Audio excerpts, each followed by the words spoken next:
আসেন তাল নিয়ে যান তাল। হ্যাঁ আরে কি কন আমার কাছে রে মিষ্টি হইব। আরে না আপনি চিন্তা ছাড়া নিয়ে যান, গুড় টুর কিছুই দেন না, এমনি মিঠা রাখবো। এটা যদি দামাদামি না করেন একদম 40 টাকা। না কম না।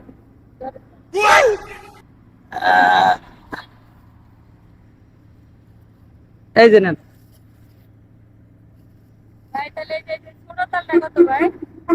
আপনি যখন এটা নিলেন আপনার আর কি দাম কম, এটা 20 টাকাই দেন। হ্যাঁ এই দুইটা মিলে 60 টাকা হইলো। হ্যাঁ এই যে 50 টাকা দিচ্ছেন। যাই একবার 50 টাকা দেয় 10 টাকা ঘুরাই নিল, আবার 10 টাকা দিল, তাল তো দুইটা নিয়ে গেল। হিসাবে কি ভুল করে হালাইলাম নাকি বুঝতেছি।